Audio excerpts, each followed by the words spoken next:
नमस्कार, मैं परंजॉय गुहा ठाकुर था। मैं बहुत सारे क्लब और बहुत सारे गैंग का मेंबर हूं। एक नया क्लब का मेंबरशिप अभी अभी मिला मेरे को। मैं प्रेस क्लब ऑफ इंडिया का मेंबर हूं। हमें बताया गया कि मैं टुकड़े टुकड़े गैंग का मेंबर हूं। मैं खान मार्केट क्लब का मेंबर हूं। मेरे को कहा आप सरकार का साथ नहीं है, हमारे माननीय प्रधानमंत्री मोदी जी का साथ नहीं है, इसका मतलब है आप देशद्रोही, आप राष्ट्रद्रोही। तो हमें अभी अभी मालूम पड़ा कि मैं एक और क्लब का मेंबर बन गया। ये है दिमागी नक्सल क्लब।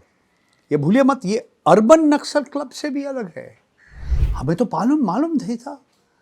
15 अगस्त स्वाधीनता के दिवस में हमारे माननीय प्रधानमंत्री नरेंद्र मोदी जी 13 बार लाल किला से हमारे देश के 140 करोड़ से ज़्यादा लोग को उन्होंने बताया कि आप सावधानी से चलिए। ये दिमागी नक्सल जो है ये हिंसा फैल रहा है, ये अराजकता फैल रहा है और इनसे जरा आप बच के रहिए।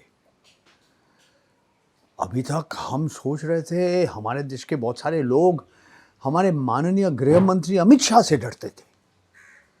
बोलता उनके पास इतना ताकत है, लोग डरते हैं हमारे अमित शाह जी से।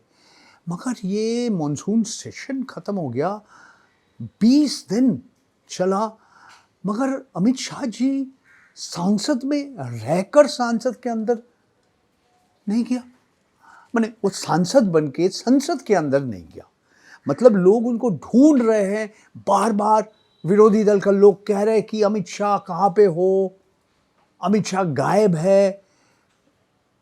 सदन खत्म होने का थोड़ी देर पहले 4 मिनट के लिए माननीय प्रधानमंत्री नरेंद्र मोदी जी, माननीय गृह मंत्री अमित शाह जी ने पहुंचा। वो जिस समय वो वंदे मातरम के बारे में बिल पास किया गया। यही वंदे मातरम आप जानते हैं, हम लोग सब जानते हैं। मैं इस वक्त कलकत्ता में हूँ और बंगाली लोग रविंद्रनाथ ठाकुर को बहुत श्रद्धा करते हैं। उन्होंने कहा था ये वंदे मातरम गाना हमारे बंकिम चंद्र जी का, इसका आखिरी जो 4 पैराग्राफ है ये निकाल दीजिए। और उनके साथ 2 व्यक्ति, कम से कम 2 व्यक्ति सहमत थे उस समय। एक है पंडित जवाहरलाल नेहरू और एक है नेताजी सुभाष चंद्र बोस। चलिए, ये अलग कहानी है। मैं तो ऐतिहासिक नहीं हूँ, इतिहास में ये भी मुझे मालूम नहीं है।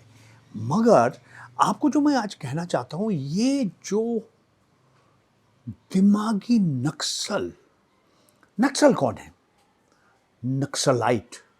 लोग समझते हैं ये चरम वामपंथी है। हमारा अमित शाह जी का मंत्रालय, गृह मंत्रालय बोलते हैं LWE, लेफ्ट विंग एक्सट्रीमिस्ट, यानी कि चरम वामपंथी लोग हैं। इन लोग हिंसा फैलाते हैं, अराजकता में विश्वास करते हैं। देखिए, 67 में यही बंगाल का उत्तर बंगला में एक गांव था, उसका नाम है नक्सलबारी। वहां से एक आंदोलन शुरू हुई थी। मार्क्सवादी कम्युनिस्ट पार्टी CPIM से कुछ नेता निकल के अलग CPIML, मार्क्स और लेनिन दोनों का नाम जोड़ गया नक्सल पार्टी। उनको नक्सलवादी कहा, बाद में माओवादी कहा। इनमें थे जैसे चारू मजुमदार, कानू सान्याल, जंगल सांताल, और फिर बाद में ये जो नक्सली लोग जो कहते हैं, जो चरम वामपंथी लोग कहते हैं, माओवादी करते हैं, जो नारा लगाया चीन का चेयरमैन हमारा चेयरमैन है, China's chairman is my chairman, चीनेट चेयरमैन, अमर चेयरमैन। हाँ, आज हमें बहुत लोग कहते हैं मैं चीनी दलाल हूँ। कोई बात नहीं, मेरे को चीनी खाना अच्छा नहीं है, कोई बात नहीं। लोग हमें आरोप लगाया कि मैं चीनी दलाल हूँ। जॉर्ज सोरोस से भी पैसा लिया मैंने। हाँ, अभी तक खालिस्तानी पाकिस्तानी पैसा हमारे पास नहीं पहुंचा, पहुंच जाएगा 2-4 दिन में, क्योंकि मैं दिमागी नक्सल हूँ। दिमागी नक्सल का मतलब क्या है?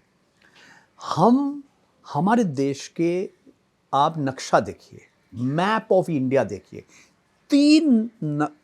तीन ये मैप एक के ऊपर एक रखिए। एक भारतवर्ष का जंगल का जो मानचित्र है, जंगल का जो मैप है, वो पहले दीजिए। उसके साथ जो खनिज है, मिनरल मैप ऑफ इंडिया, वो लगाइए। और साथ साथ हमारा गृह मंत्रालय का जो एक नक्शा है, जिसमें आपको दिखाएगा कि ये जो चरम वामपंथी या नक्सली लोग, जो माओवादी लोग, जहाँ पे उनका कोई ना कोई कुछ घटना हुई, ये तीनों मैप एक के बाद एक लगा दीजिए और लगेगा कि एक ही मैप है, एक ही नक्शा है। इसको कब कुछ लोग कहते हैं रेड कॉरिडोर, तिरुपति से पशुपति। मगर यहाँ पे भारतवर्ष का खनिज, मिनरल्स, जंगल, सबसे घने जंगल है। और ये बहुत सारे राज्यों में है। छत्तीसगढ़, मध्य प्रदेश, उत्तर प्रदेश, झारखंड, उड़ीसा, आंध्र प्रदेश, बंगाल का कुछ हिस्सा, ये सारी जगह में, केरला का कुछ हिस्सा, ये सारे जगह में ये नक्सली रहते। और कुछ ये जो जो जो 67 का मूवमेंट ये बांट गया, अलग अलग हिस्से में चला गया, बहुत लोग को नक्सली को मार गया, एनकाउंटर में भी मारा। तो हमारे अमित शाह जी, मोदी जी कह रहे हैं कि भारतवर्ष से नक्सली का हमला खत्म हो गया। अगर वही जंगल में पेड़ काट रहे, हसदेव अरण्य में, वहाँ पे अडानी जी का खनन, जहाँ पे अडानी जी खनन करेंगे वहीं पे पेड़ काट रहे, कोयला का खनन अभी भी चल रहे, तो वहाँ पे जो भी हो रहा है उस विषय के ऊपर बहुत कुछ कहना है, बहुत लोग बहुत कुछ कहा। मगर ये जो दिमागी नक्सल है, जो नक्सल है, इनके खिलाफ सरकार कार्रवाई किया। UAPA, unlawful activities prevention act का इन्होंने लागू किया। बहुत सारे ऐसे ग्रुप है जिसको इन्होंने निषिद्ध कर दिया, बैन कर दिया। बोले क्या इन लोग टेररिस्ट है, इन लोग आतंकवादी है, इन लोग संतराश फैलाते हैं। तो देखिए, मैं और कुछ कहना चाहता हूँ। आज कौन है दिमागी नक्सल? सिर्फ जो खनन, पेड़ काटना, अडानी जी, सज्जन जिंदल जी, अनिल अग्रवाल जी, वेदांता ग्रुप, सिर्फ इन लोग, ये बड़े बड़े उद्योगपति, बड़े बड़े पूंजीपति के खिलाफ नहीं हैं। उन लोग ये भी कह रहे हैं भारतवर्ष में असमानता बहुत ज़्यादा बढ़ गया, इनइक्वालिटी, आय और संपत्ति का कीमत। बहुत सारे ऐसे स्टडीज़ हुई हैं, रिसर्च हुए हैं, और लोग क्या कह रहे हैं? सबसे ज़्यादा असमानता जिस देशों में है उसमें एक देश है भारतवर्ष। ये वामपंथी लोग नहीं कह रहे, थॉमस पिकेटी है, वो अर्थशास्त्री है, इन लोग कह रहे। और ये भी कह रहे कि जब ब्रिटिश राज थे भारतवर्ष में, उस समय इतना इनइक्वालिटी, इतना असमानता नहीं था। ये उन लोग कह रहे, थॉमस पिकेटी का ग्रुप कह रहे, बोल रहे कि सबसे अमीर जो 1%, 1% लोग हैं, जिसमें अंबानी, अडानी जी है, ये पूरा भारतवर्ष के 40% राष्ट्रीय संपत्ति इनके पास है। और जो एकदम अमीर जो 10% लोग हैं, पूरा देश का जो आय है उसका लगभग 60% है। और एकदम नीचे जो लोग हैं, जो आधा जो हमारे देश का जो आबादी है 50%, उनके पास सिर्फ 15% आय है, पूरा देश का आय, सिर्फ 6% पूरा देश का संपत्ति है।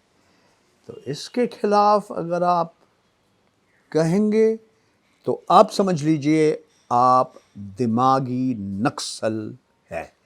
तो हमारे क्लब में भी आ जाइए, आप भी बन जाइए दिमागी नक्सल क्लब का मेंबर। थैंक यू, नमस्कार, धन्यवाद।